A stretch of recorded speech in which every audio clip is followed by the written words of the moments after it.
तुम्ही म्हणे सारंग. माऊली म्हणतात की सगळ्या महिन्यामध्ये जसा मार्गशीर्ष महिना फार महत्वाचा असतो तसा हा श्रावण महिना, आणि या श्रावण महिन्याचं महत्व मराठी महिन्यामध्ये अतिशय चांगले. आपण मी म्हणतो की वाघमारे सर ज्या पद्धतीने ओम घेते त्या ओम विषयी मला आठवलं होतं की ओम काय, त्या ओमचं महत्व काय आणि हे ओम म्हणजे काय. तर ओमचं महत्व असं आहे, ज्यावेळेस आता कुठंतरी जगाची उत्पत्ती झाली आणि ज्यावेळेस या जगाची निर्मिती होत असताना मग कुठून झाली, तर जगाची निर्मिती ओम या शब्दापासून झाली. त्याचं महत्व ज्ञानेश्वरीचा पहिला अध्याय आणि पहिल्या अध्यायातील पहिला शब्द ओम नमो ज्याद्या वेद प्रतिपाद्या जय जय सुसंवेद्या नरपा देवा तुझी गणेशू सकलार्थमती प्रकाशू मने निवृत्तीला सुअवदायी दयांचे किल्या स्मरण सकळ होय विद्येचे अधिकरण ते नमस्कार नमन केले मी. म्हणजे माऊली ज्यावेळेस सांगतात की प्रत्येक जगाची उत्पत्ती ज्यावेळेस झाली ती ओम या शब्दापासून झाली, आणि म्हणून तुमच्या आमच्या सगळ्यांच्या हृदयामध्ये जर काय असेल तर तो ओम आहे. म्हणजे देव आपल्याला सुद्धा पाहायला जायची गरज नाही, फक्त देव आपण का पाहतो की आपण त्या मार्गापासून भरकटलेले, त्या मार्गाकडे आपण नाही, म्हणून त्या मार्गावर येण्यासाठी या ओम या शब्दापासून. कारण ओम हा माणसातच कुणाकडेच पाहायची गरज नाही, कोणाकडे जायची गरज नाही. प्रत्येकाच्या काहीतरी हृदयामध्ये मी आराम असा शब्द आहे छान. हृदयामध्ये मी आराम, प्रत्येकाच्या हृदयामध्ये.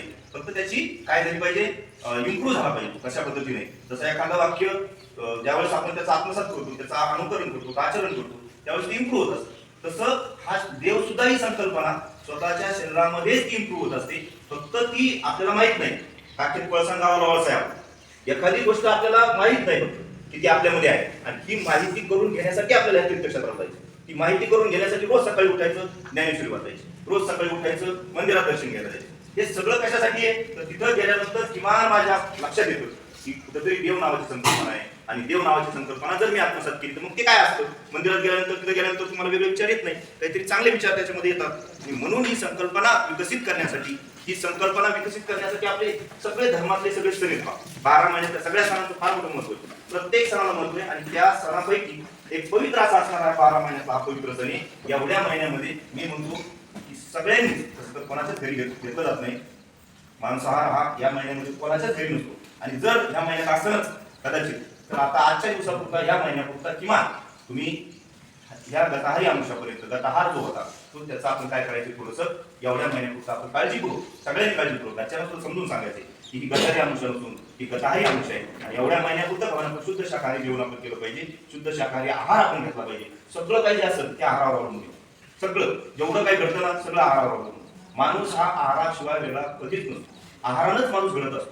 जसा त्याचा आहार आहे तशी त्याची चालणे, बोलणे, राहणे, ही जी कृती आहे ही कृती त्याच्या आहारावर अवलंबून असते. आणि म्हणून एवढ्या महिन्यापुरतं का होईना आपण या आहाराचं सेवन केलं पाहिजे, पवित्र असं शुद्ध शाकाहारी जेवण जेवलं पाहिजे. तसं तर 12 महिने जेवायला पाहिजे, पण 12 महिने शक्य नसतं.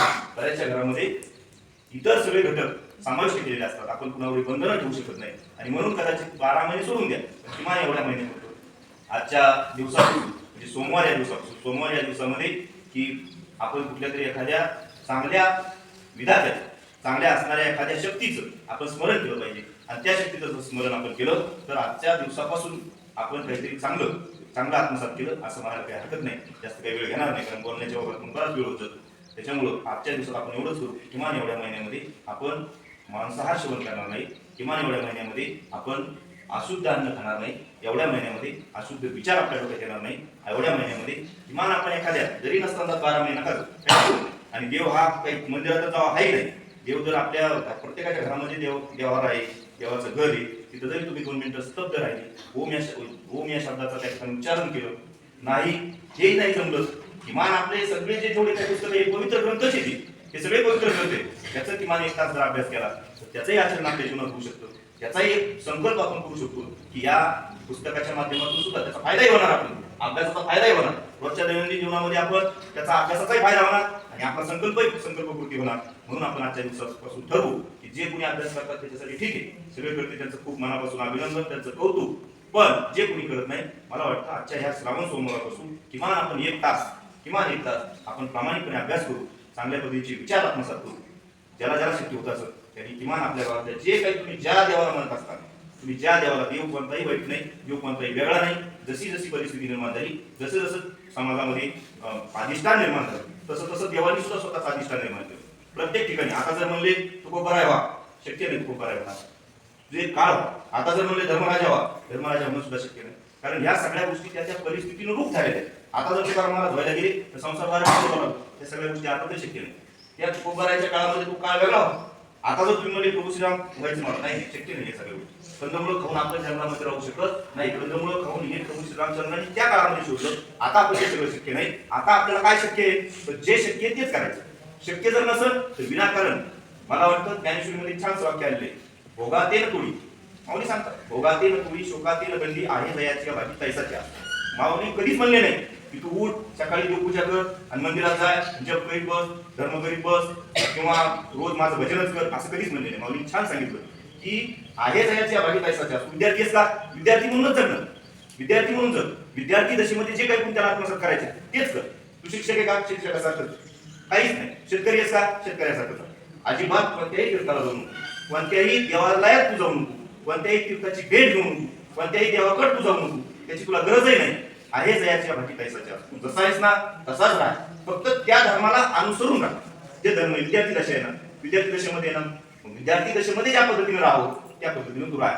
एवढंच फक्त माऊलींनी छान पद्धतीनं ज्ञानेश्वरीमध्ये सांगितलं. मला वाटतं तुम्ही, मी कंपल्सरी कोणालाही करणार नाही, पण जर किमान एवढा महिना जरी तुम्ही म्हणले की आम्ही 2-4 वेळा ज्ञानेश्वरीच्या वाचत जावं तर अतिशय चांगलं होईल. ज्ञानेश्वरी नाही वाचता आली अजिबात काहीच हरकत नाही, कारण सगळ्या ग्रंथाचं सार, सगळ्या पुस्तकाचं सार, सगळ्या जेवढे काही पुस्तकं आहेत त्या सगळ्या पुस्तकाचं सार आपले प्रत्येक अभ्यासक्रमाला असणारी पुस्तकं आहेत. मराठी अतिशय छान मराठी आहे, हिंदी चांगल्या पद्धतीची, इतिहास चांगल्या पद्धतीचा आहे, भूगोल चांगल्या पद्धतीचा आहे. तुम्हाला याच्यापैकी जो विषय चांगला वाटतो, जो विषय तुम्हाला जो एकदम आवडतो, माणसानं आवडीतून पुढे जातं बरं. माणूस हा आवड, ज्याच्यामध्ये आवड आहे त्याच्यात सवय निर्माण होत असते. आवड जर निर्माण केली तर सवय निर्माण होते, आणि सवय निर्माण झाल्याशिवाय माणूस ते काम करत नाही. एखाद्याला म्हणलं तुम्ही आवडतच नाही, त्याला म्हणलं नाही तुम्ही करावंच लागेल, तुला गणिताचा अभ्यास शक्य नाही. सगळं ज्या गोष्टीमध्ये तुम्हाला आवड आहे, ज्या पुस्तकाची तुम्हाला आवड आहे, एखाद्याला वाटत असं मी इंग्रजी चांगल्या पद्धतीने मला इंग्रजी जमती, मी इंग्रजीचाच अभ्यास करणार, 100% इंग्रजीचा असणार. एखाद्याला वाटत असं मला इतिहास फार आवडतो, मी इतिहासाचाच अभ्यास करणार आणि 100% इतिहासाचाच अभ्यास करणार. एखाद्याला वाटत असं नाही मला मराठी चांगली आवडते, फार छान आहे, मराठीला सुद्धा अतिशय चांगलं आणि